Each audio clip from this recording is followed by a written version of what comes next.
Hello everyone. Today's video I'll be showing you how to service this Bachmann older tooling class 08.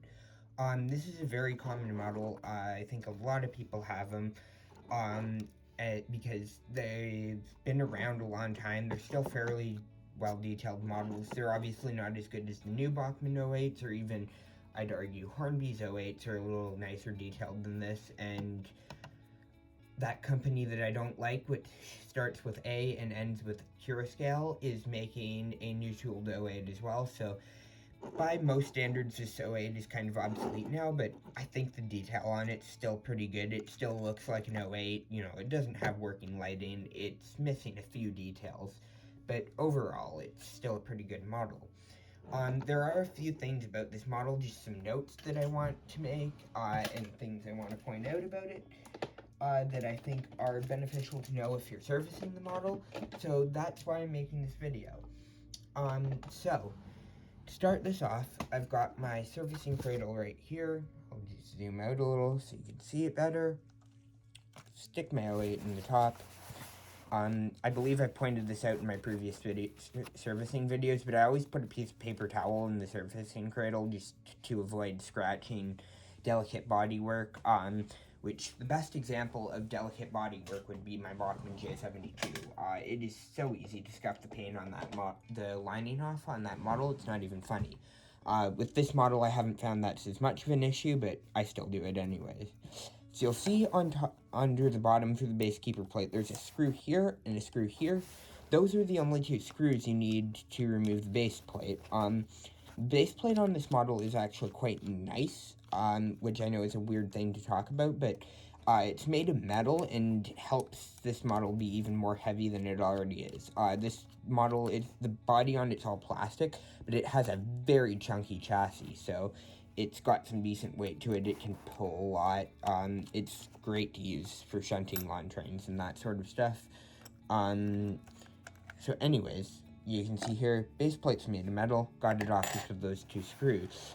You'll see here now I have access to the wheels. See, if you have it like this, you can just drop some oil. But unlike most models, you can't pull the wheels out of place like this. They're firmly locked in place. And that's because if I zoom in a little bit here, you can see that the axle boxes are sandwiched inside the chassis. So you're probably going, well, if you look at this, and the pickups are not on the base plate like on some models, just FYI, you're probably thinking, how on earth do I clean these pickups? And this confused me for a little bit. It took me a little while to figure this out, but basically this piece here that goes along the underneath of the axle boxes and underframe is a removable part. And to remove it, all you have to do is pull sort of right here at the back where this guard iron is, and then pull at each of the axle boxes, and then, or not axle boxes, brakes, and then the brake at the front where the guard iron is, and the pieces just pop right off. The first time doing it's a lot harder. They're firmer in place, and kind of once you've done it once, it's not really that difficult to take them out anymore. I've serviced this model a few times now, so it's not that hard to get them off. But they do stay in place. It doesn't seem like something that's going to fail after an unusual amount of time. So once you've done that, you can literally just pull the wheel set out of place like on any other locomotive. And then you're left with just the chassis right here. And if you look up into the chassis, I don't know how well I can show you this, but the pickups are indeed sandwiched inside the chassis. And on my version, I believe they touch the tops of the wheels, which is not a great design because it means that they get dirty fairly quickly. But fortunately, I serviced this model not that long ago. Actually, I don't know that they do touch the tops of the wheels. It may be the back. I'm not sure. But I serviced this model not that long ago. So these pickups really aren't that grubby yet. I'm more just taking it apart today to show you how to service it, because when I was servicing this a few weeks ago, I kind of got thinking, This one isn't actually that easy to service, because there are a few little tricks with it, and it's not mentioned in the instructions, so I thought I should make a video about it. As you can see, there's still plenty of fresh oil in this model. These axles actually look a bit grubby. I don't know if I did a great job of cleaning them, but I think they'll be fine. You shouldn't really do that, but for the sake of this video, I'm going to, and next time I have this model open for something, I will clean it up.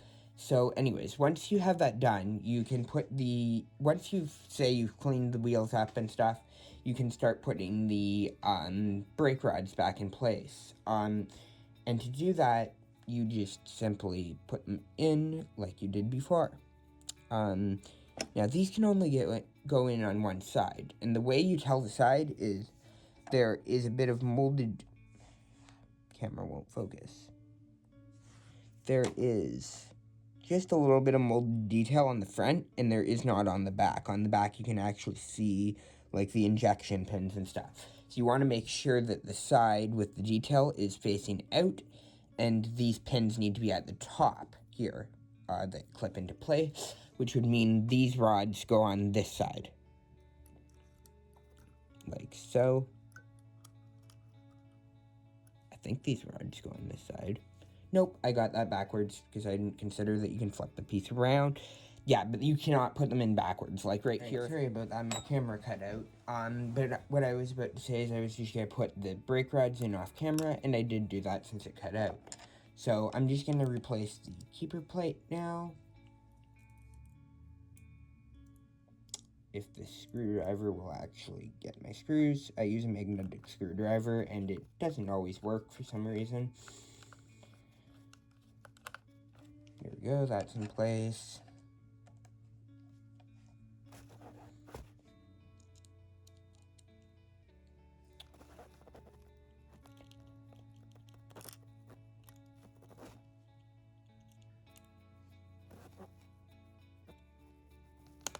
And then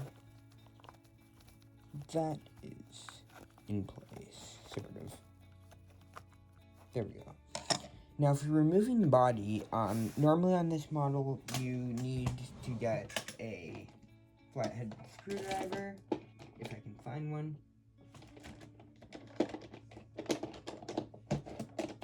Here we are. You just pry the rear coupling pocket off, if I can get it in there. Just give me a second, sorry. There we go. Pry the rear coupling pocket off, and you'll see there's a screw here. Now, unfortunately, this is a little self-tapping screw that has a plastic screw thread. And on mine, the screw thread broke because it's made of cheap, flimsy plastic and isn't designed to be taken apart a lot of times, which you kind of need to do to service models. So normally you have to undo that screw first before removing the body, but on mine, just get the cradle out of the way, because the screw thread is broken, all I need to do is pull, and then you'll see here, there's a little bit of plastic here that clips into the front that you need to pull out of place too. And there's a little wire that the first time you remove the body you need to be careful of as well. Once you've done it once, it's easy to put it so that it looks like it's in place, but isn't really. If you really want to put it back in place, you can, but I never bother. So here's the chassis here, and you'll see the worm drive is here at the back with the gears. Just put some oil on that, try to clean up the old lubricant, etc., etc. The motor in this is a 5-pole motor. It runs very well, and you'll see as well here there's a nice big flywheel on it. Older versions of the model have an even bigger flywheel, but this is good enough. And then up in the front here, there is an 8-pin DCC socket, which you can see I fitted a Digitrax decoder to.